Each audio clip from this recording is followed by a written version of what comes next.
Hey everybody out there, you're tuned in to 91.8 The Fan. You're in my corner, and I have a very special guest in the corner, but she's getting rained on. Would you like to unveil your not-so-secret identity to the masses? I'm very special. I'm a very special guest. Yes, my name is Eliza Jane Schneider, and I am in my car in the rain. Yeah, so I apologize to all the listeners out there for some of the technical difficulties. Sadly, Mother Nature just didn't want this to happen, but we're going to plow through it and get it done. And I'm so happy you could join us today. My pleasure. Now, I know it's your first time on The Fan, and I like to ask that really super obvious question and get it out of the way so everybody knows. But what first sparked your interest into acting? Oh my gosh. Let's see. Acting. First, God, I know that my parents told me that I used to sing Helen Reddy's I Am Woman when I was 2 and 3 around the house. And I remember arguing with my dad about the word invincible because I was sure that it was invisible. So I'm invisible. I'm invincible. Yeah, I was woman. So I was singing when I was 3. I think my first performance was at Jewish Center Camp on stage, singing like One Tin Soldier or something. I'm not sure, but yeah. How did I first get into acting? I don't know.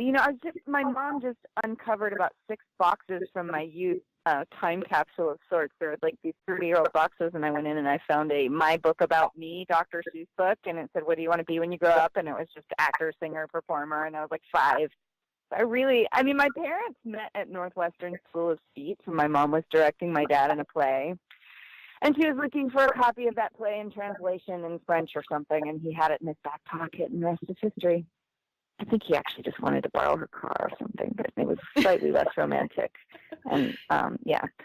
But, so I came by it very naturally. My father was a drama and math teacher, thus the geeky and the thespian all mixed into one. And, they both decided against pursuing acting because of the politics and the, notorious tussle. And my mom became a legal aid attorney, and my dad became a teacher.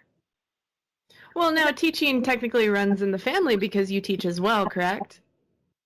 That is true, and I also found in my time capsule box that I had made a wedding book for my Barbies, where I had been involved in one wedding in my life as a flower girl, and the preacher had a list, and so I had written the vows in lists with in sickness and in stress, I wrote with like a TH when I was 7. So yeah, apparently the phonemes came early too. But I did start taking Suzuki violin lessons when I was 7, and so that Suzuki ear training method that I use now to teach accents and dialects to actors at dialectmasterclass.com. Classes enrolling now. I use that same method, that ear training method, and I kind of teach dialects as though I were teaching little pieces of music. So it's really fun. I love teaching. That's such an interesting way to look at it. And your timing is impeccable because recently a few of the DJs had a conversation because a lot of our listeners are interested in getting into voiceover and getting into acting. And one of the big things when you take, introduction classes for auditioning, they say, don't do an accent if you can't do it. But there's no checker that says, okay, you're good. You can do the accent now. That's me. No, these are online classes. It's dialectmasterclass.com, and I've basically taken 25 years of information and distilled it into an online format. I worked with the guy, the Henry Higgins of Hollywood, for 10 years, and he had he's the OG dialect coach. He coached everybody from Robin Williams to Anthony Hopkins to Sir Laurence Olivier, and I was there with him in his library and running around the world recording dialects. I've recorded about 7,000 dialects all over the world, and this summer I'm going to Singapore, and it's my last English-speaking country in the world where English is one of the first languages in the country that I have yet to record people in, and I'm very excited about that because I'm coming full circle. I sort of determined when I was 22 and still on Beekman's World that I was going to go and record all of the dialects of spoken English in the world, and I'm almost there. congratulations. I mean, that is not an easy feat. No. But the class is sort of segregated into newbies and returning students who are, in the intermediate level, and then the advanced students, and then I have a teacher training program. So I am definitely that checker of which you spoke. I could help you determine your authenticity, whether or not you can pass as a local, and give you all kinds of tools and auditory, visual, and kinesthetic, regardless of your proclivities as a learner. I've pretty much, with my mentor, approached it from all angles. Like, for example, Forrest Whitaker likes to have his stuff respelled, and we call that HALSFAST, half-fast respelling. I don't know if you had to bleep me for that. Technically, you shouldn't. No, you're good. Yeah, and, for those who are not interested in learning the International Phonetic Alphabet, but for those who are, that's an amazing tool, too. It's sort of like a secret code to transcribe sounds. And there's always just one sound that means the symbol ah, and the symbol for ah always means ah, as opposed to spelling in English, where, there are 27 different ways to spell the sound a, like EIGH as in neighbor. I totally understand. I think it's really interesting, and for the fans out there who are intrigued and want to approach accents, that's definitely a resource that they should check out. So make sure to visit the website that we've talked about. Dialectmasterclass.com. Dialectmasterclass.com. Yes, that is it. Don't even need to play a commercial for it. Dialectmasterclass.com. Yeah. So it's really exciting because my mentor and I had this, there's some contention because he was 78 and he wanted to publish a book, and I just insisted that you could not teach this on paper. We needed at least a CD-ROM, man, I said, and he didn't, he coached a video game once, and he used to call it That Game Show. So he didn't really get the whole the potential that we have with apps and online programs where I can listen to you. We can have we have a live performance lab where I actually get to hear people and meet them and hear their voices.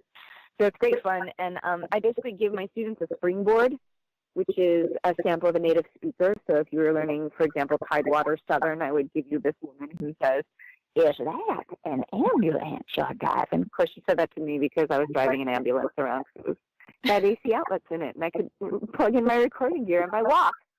Not to mention, I could hang my houseplants on the IV hooks, which was excellent. And made for a very homey ambulance relative to others.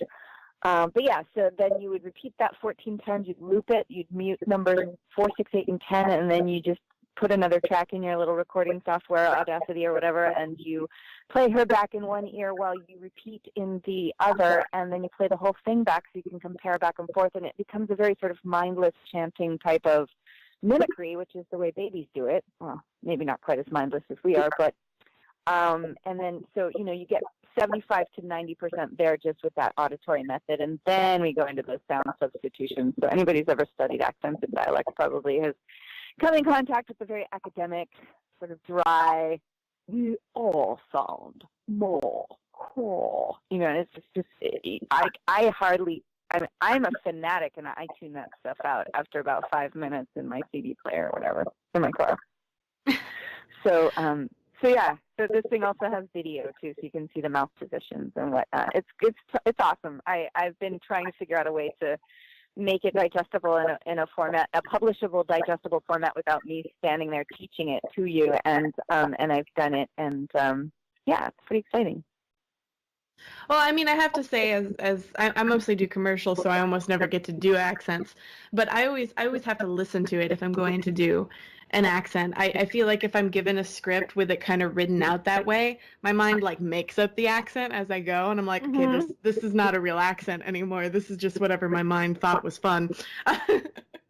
Yeah, but sometimes that's more commercial than the real accent. I mean, I've done a ton of commercials in dialects, and one of the I was hired to play a German bratwurst that falls in love with an American beer in an animated commercial. And, I went in there and the producer who had hired me was like, "Oh my God, you sound exactly like my grandma in Bavaria. Don't do that. We want you to sound like Madeline Kahn or Peter Sellers," because they wanted that broad comedy. So you kind of always have to know your audience. For animation, you're going to be going broad. You're going to be going for the laugh. But video games, take themselves so seriously. You are going for the Oscar every time. So you want that authentic Sri Lankan soldier to be authentic. Yes, because, you'll get a 3-page backstory for your one line. Grenade! I have to agree with you. It seems like there's definitely a lot of pressure to perform very accurately and in video games. And it's kind of interesting right now because there is sort of a controversy in terms of recognition for voice actors and the part they play and all that other fun stuff. Absolutely. There's a strike going on right now. Yes. I didn't want to initially bring it up because I know some people get uncomfortable about talking about it, but since it's brought up, let's talk about it. Oh God, yeah, I don't talk about political stuff.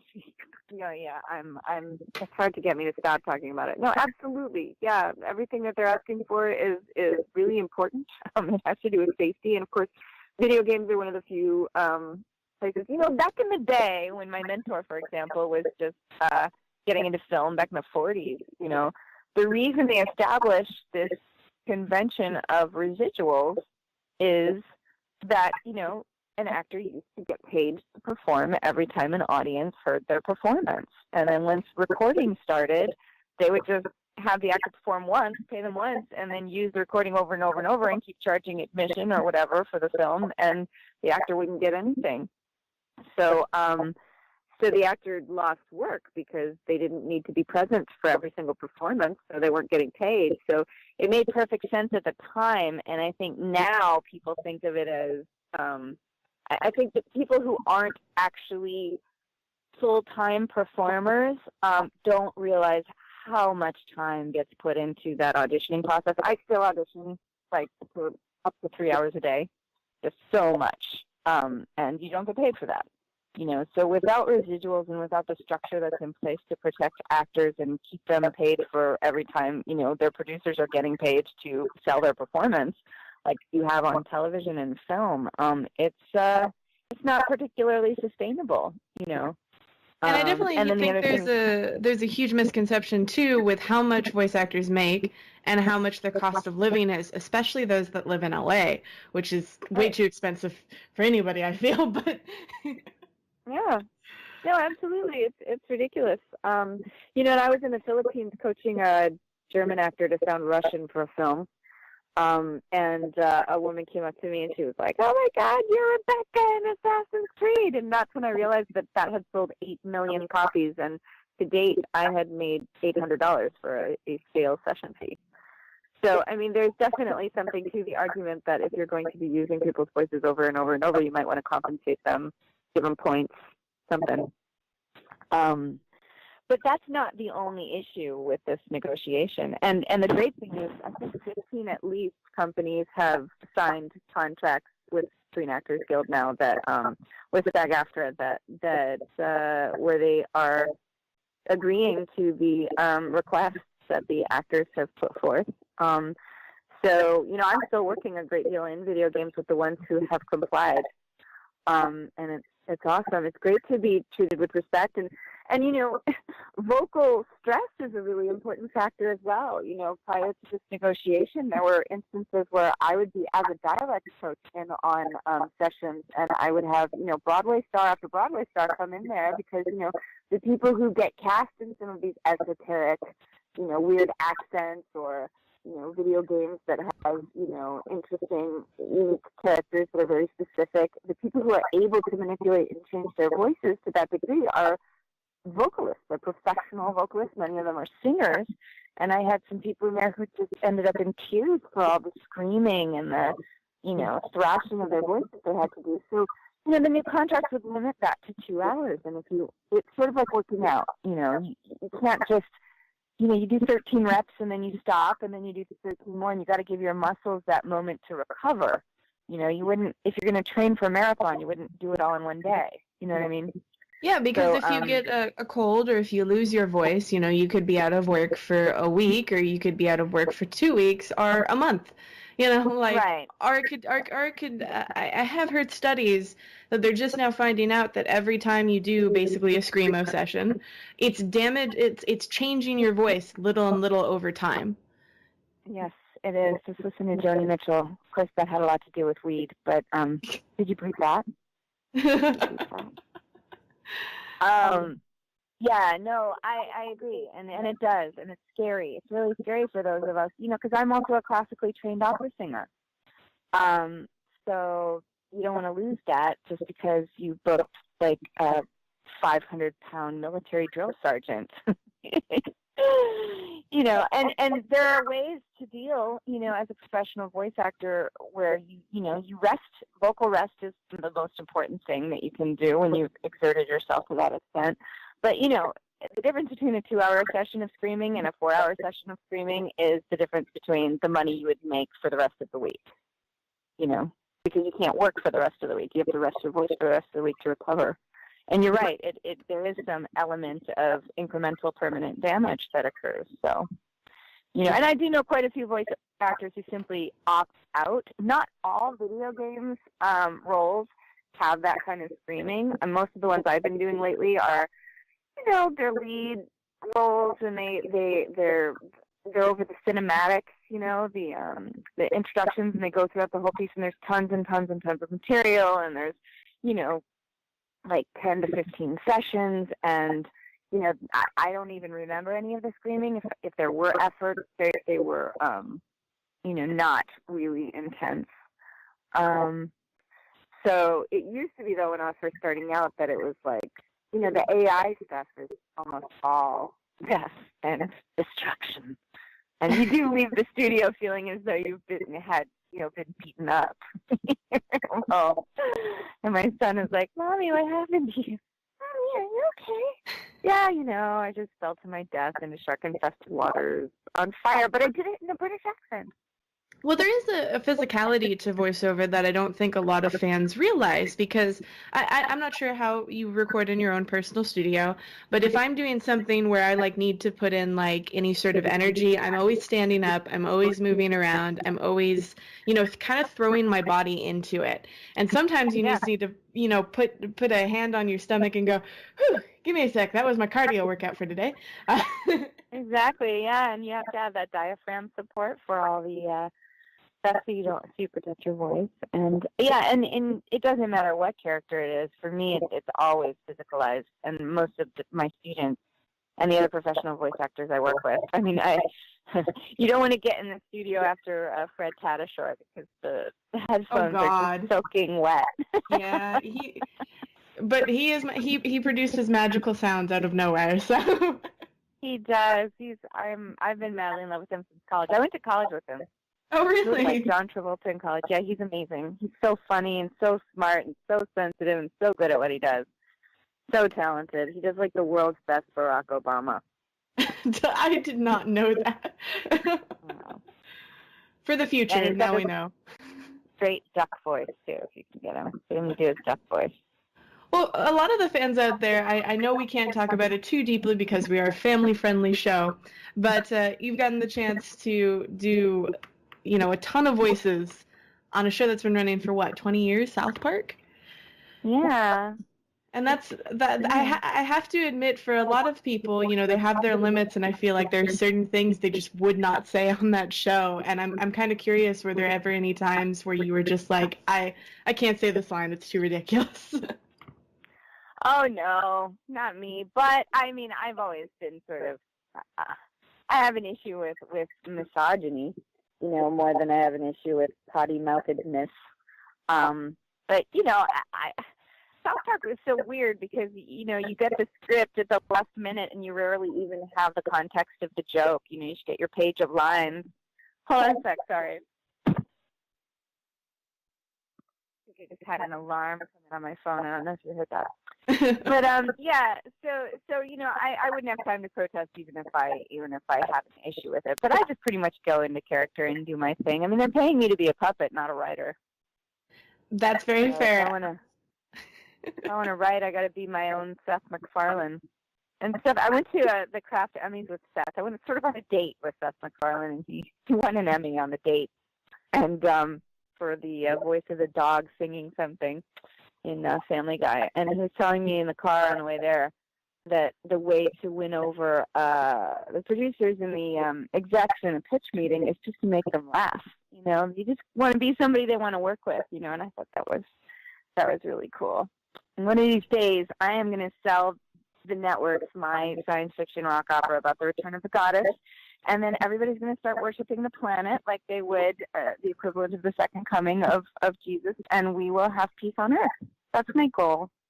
Well, fantastic. Well, when you do that, you'll have to visit us again so we can talk about it. Absolutely. Yeah, and I just wanted to say, you know, you were asking about South Park.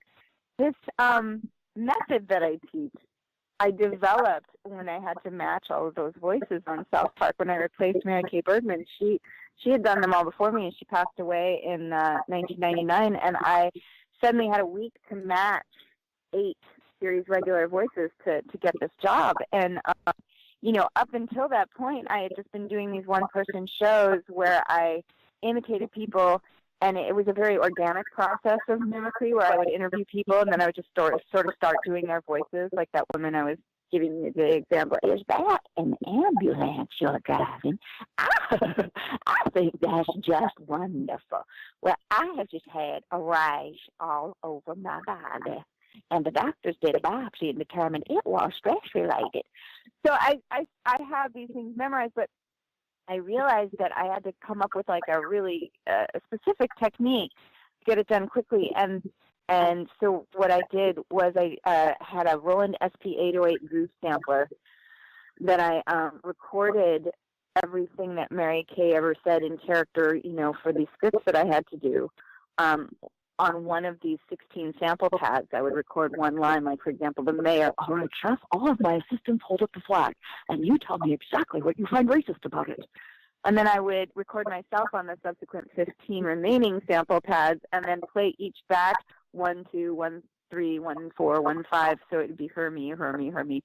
And then I would play it back in my car so I could hear the discrepancies, and I would identify very meticulously and methodically you know, the musical elements of pitch and tone and timbre and lilt, and then I would go into the phonemes and the pronunciation, and, you know, this very methodical method, the methodical method that I developed to do that, I use to this day for whether it's a voice match, character voice, or dialect, an accent, or a song.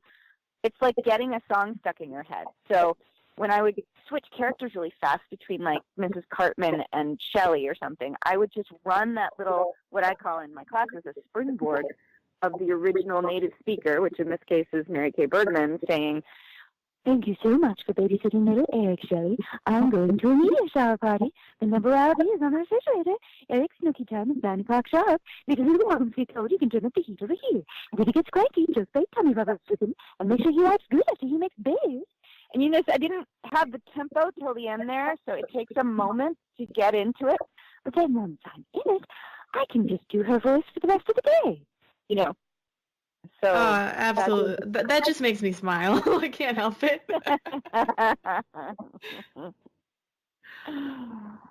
But I think that's such an interesting method, and it's so cool that you know, a show like South Park can help you in that way, and it's something I still use today. Yeah, so absolutely. For the fans out there that want to, you know, keep up to date with what you're doing, are there any projects that have recently come out or that are coming out soon that you want to pimp out to them? Oh my gosh! Well, I know that Mafia 3 came out. This is a game thing, right? Like interactive. These fans are into interactive. So yeah. So Mafia 3 just came out, and I coached all 100 or so, 50, I don't know, actors on that, and including North and you know, all these really great on camera and behind voiceover actors. And I coached this one guy, Barry, who was from Western Ireland to sound like he was a Belfast gangster from within Ireland. And if you go to Dialect Masterclass, there's a testimonial from him where he's like, "I can't believe they hired it." American to teach me an Irish accent, but then when you hear the accent that he actually ended up doing, it's like the difference between Texas and Brooklyn, It's so very, very different. It was this very guttural sound from deep in Belfast. But yeah, I love that one because there's so many different ones. It's all from around the Louisiana area in 1968. So there's Creole and there's Cajun and there's Haitian and there's, so all these actors are, and there's Irish. Of course, they're all the immigrants, Chicago, and then that sort of, very schooled, 50s preparatory speak, and there are various like Ninth Ward, various different Black dialects, and it was so much fun for me to work on that project, and they took such care with it. There are a couple of projects I don't think I'm allowed to name, but Resident Evil just came out, and I coached them as well.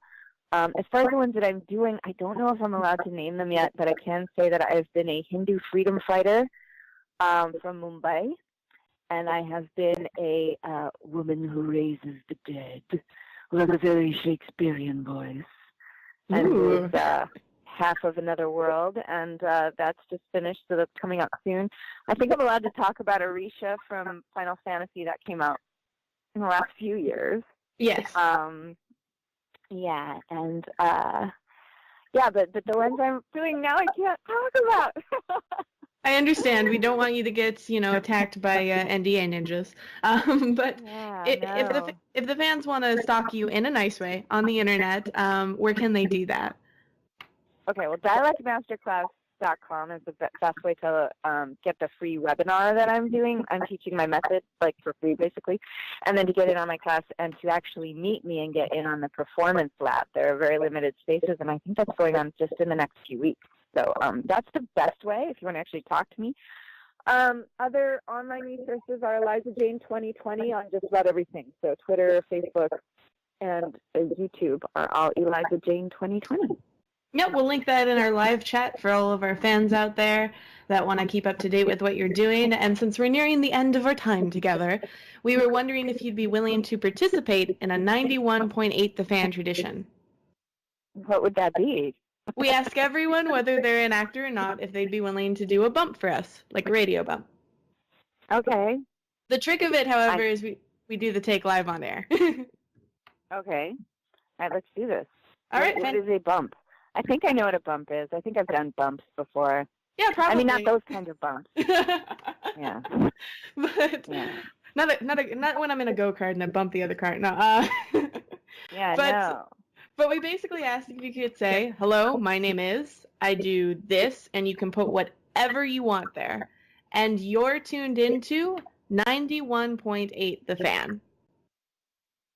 That's a lot to remember. You tell me which characters you think I should say I do for that. Yeah, you could do a character, you could point to your class in the bump if you wanted to, like the website, okay. Whichever you feel is better for you. Okay. All right, so I think I say my name and what I do, and you're listening to 98.1 The Fan. Is that what I do? Is that 91.8 The Fan. 91. Okay. I'll try not to get it backwards. All right, ready? Ready? Yep, ready. Let's do this. All right, go ahead. Hello, my name is Eliza Jane Schneider, and I am the voice of Shelly, Princess of Victoria, and many others on many video games and series, and I'm teaching the Dialect Masterclass.com, and you are listening to 91.8 The Fan. No, you're not. You're listening to 98.1 The Fan, right? You were actually right the first time. Oh, darn it. Should I do it again? If you want to just do the last part again, we can cut it together. Okay.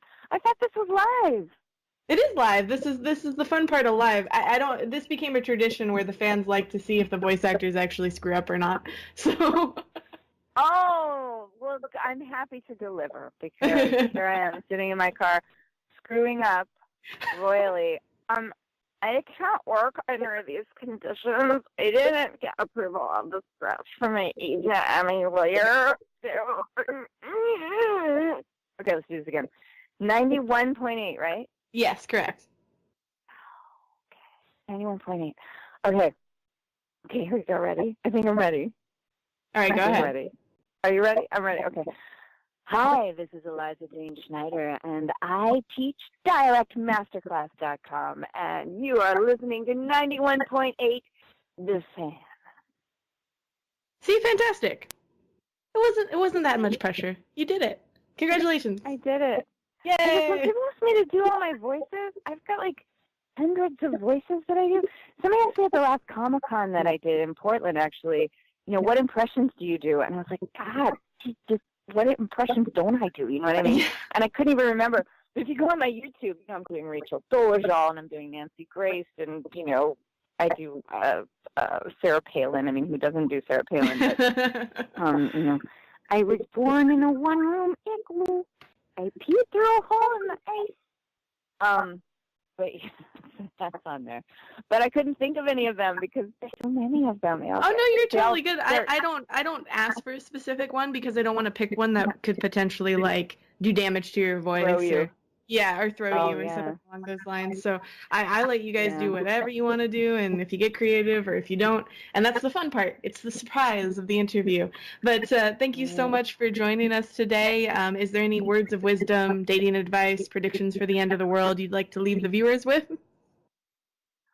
Just come meet me at dialectmasterclass.com, and I want to hear your voices.